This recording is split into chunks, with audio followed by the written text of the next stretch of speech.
Since returning from injury, Immanuel Quickley is averaging nearly 20 points per game. He's shooting 40% from three, and he's taking a high volume of threes as well. Doing it off the ball here, off of these actions where he's flying above the break and making those three-point shots. And a key thing here to note about his three-point shooting is the fact that he's shooting from above the break, which makes him such a threat getting downhill as well, because in pick and roll situations, teams typically have to try and fight over to negate the pull-up three, and so he's able to get downhill more often, get into his floater bag, and as you see here, the shot making is really, really potent against the Utah Jazz. He took 13 threes tonight, made 6 of them, and a lot of that was just off of movement above the break. And as I've mentioned before in these recaps, these movement shots, especially above the break, change the geometry of the court for the Raptors, because teams have to get stretched out more often defensively, and so it just opens up the game more offensively for this Toronto Raptors team. That's why Quickley's skill set is incredibly important for when they become healthy eventually. And he hit 2 really, really big shots here in the fourth quarter for the Raptors to win this game, knocking down this 3 here to kind of seal the deal.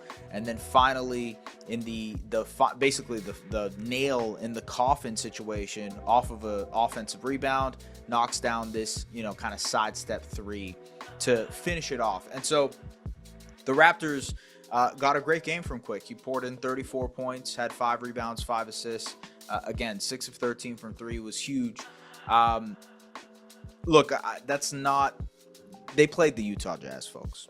And so they played a Utah Jazz team that was missing Larry Marketing, Jordan Clarkson, John Collins, etc., etc. Obviously, the Raptors were missing R.J. Barrett and Jakob Poeltl, among other players. They were missing Grady Dick and Ochai Agbaji. Chris Boucher didn't even play. They were down to 10 players, basically.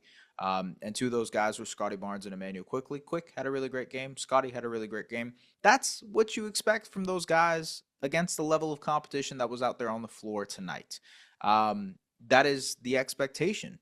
They are players that get paid max money, and in Quickley's case, $35 million a year, to be able to do stuff like this. They're good. They're very good basketball players. And against the Utah Jazz, who are like an unstoppable force with this tank, they're going to be able to do those things. The thing that was weird to me, and admittedly, it's kind of been a weird situation overall, is that the Raptors brought IQ and Scotty back into the game towards the end of the fourth quarter, and this was when the Utah Jazz were climbing back in it. I believe it was like a 6 or an 8-point game with about 4 or 5 minutes left, and the Raptors brought IQ and Scotty back in, and obviously the shot making that you saw from IQ to finish things off.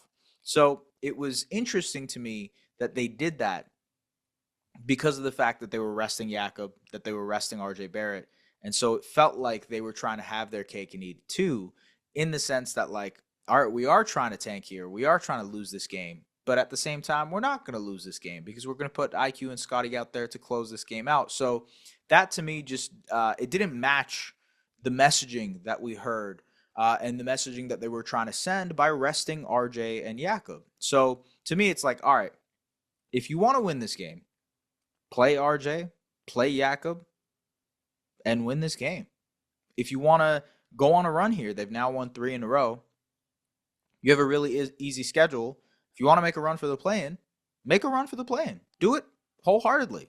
Bring Brandon Ingram back. Play these games and get the reps you guys need to.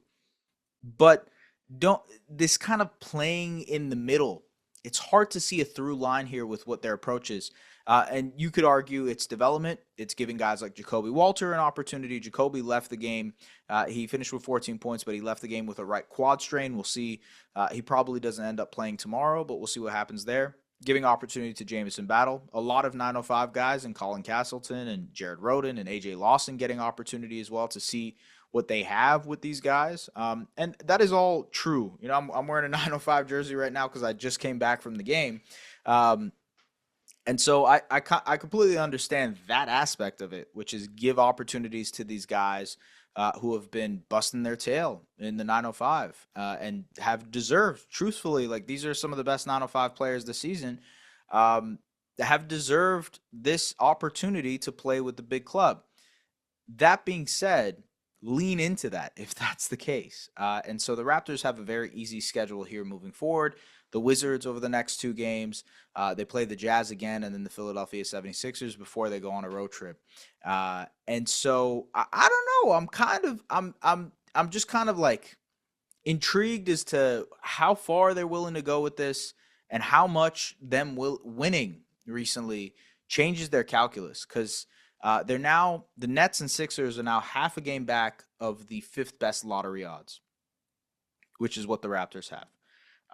The Nets and Sixers are in a free fall towards the standings. They're just losing games left, right, and center. And so the Raptors, given how easy their schedule is, they're in an opportunistic situation where they can maybe make, as crazy as it sounds, make a run to the play-in. Again, I've detailed in these recaps why I think that would be a mistake, because the Raptors positioning themselves to get a higher pick is probably the way to go at this point in a lost season. But it just doesn't make sense what they're exactly trying to do here when it comes to the messaging that's happening. And it's not that big of a deal. You know, at the end of the day, it is a lost season. And the difference between the seventh lottery odds, which is what helped them get Scotty Barnes in 2021, should be added, and the fifth lottery odds is small in the grand scheme of things. So it's not that big of a deal. That being said, it is strange. It is a little bit strange. It's like, okay, if you want to give developmental reps to Scotty and IQ in clutch, close games, all right, play the rest of the other guys. Play RJ, play Jakob. Tell us Brandon Ingram is ramping up. But that hasn't been the case. And so what is the approach here over the next 19 games of the season for the Toronto Raptors? That is what I'm very curious about. In the last game against the Orlando Magic, I told you guys that this was probably the beginning of the shameless tanking stuff. And I thought with the injury report with RJ Barrett and Jakob Poeltl resting, that was just the beginning of it. Okay, cool. You're down to 10 guys. You're making a concerted effort to try and game the system here by playing the Utah Jazz, who again are missing a ton of guys. But then to go back and play Immanuel Quickley and Scotty Barnes in the fourth quarter of this game, and to have both of those guys, you know, Scotty played 32 minutes, IQ played 29, to have those guys play close to their regular minute total, it's kind of, it doesn't make as much sense as I thought it would going into this game. So I'm a little bit confused. Am I bothered by that? Is it going to change my life? Am I going to set up a protest? No, it's not that big of a deal. But I do think it is strange that that is the approach that they went with tonight. And I guess we just got to see what they do with Washington and these next two games, because, I mean, it's going to be tough. It's going to be tough. Emmanuel Quickley already has been reported that he's going to be resting in that back-to-back game on Saturday. We'll see how that looks. We'll see. Scotty Barnes is unlikely to be resting just because he needs to get to that 65 minimum because he wants to have an opportunity to make an All-NBA team. That's just the way that it's going to work with Scotty for the rest of the season. How that works for the next 19 games of this Raptors team, I think part of that has to also do with the way other teams work. I mean, I kind of tweeted this earlier, but the Nets and Hornets play this weekend, and the Jazz and Sixers face off this weekend. So depending on how the results of those games go, if the Nets win their game and if the Sixers win their game, then you're not sweating as much. But on the other side, the Raptors are playing the Wizards twice. And so, I don't know, man. Maybe this is too much tank talk. Maybe I'm talking about tanking too much. But truthfully, at this point in the season, especially with the resting of guys, it's hard to give you truthful takeaways from this game, to give you an analysis of this game. Quickley had a great game tonight. That's what Immanuel Quickley should do against this level of competition. Scotty, good game tonight. Again, what he should do against this level of competition. I thought there were cool developmental moments from Jared Rhoden, who is a very good 905 player. I thought Jamal Shed had some good moments. I thought generally before he got hurt, Jacoby Walter was really aggressive, and I'm pretty high on him as a player generally moving forward with the Toronto Raptors. Those are the only things that we can talk about developmentally for this team right now, unless they start to put out their full roster. Unless they say we're putting our full foot forward, we want to see how this team finishes out, or they don't, or it's the opposite, and we get 35 minutes of Jacoby Walter and 35 minutes of Jamal Shed, and we get to look at their games in a bit more of a microscope approach and dissect it a little bit more. But this kind of in between is where I'm kind of stuck. And so, folks, that is the gist right now for the Toronto Raptors. Interesting to see how they progress.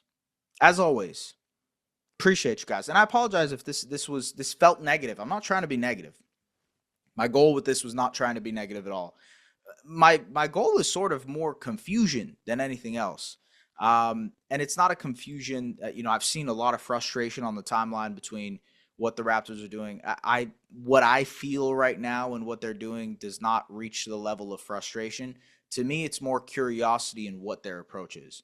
And I think that's just my goal as like reporting and focusing on this team, is figuring out what exactly they're doing. And right now, I'm not necessarily sure exactly what they're doing.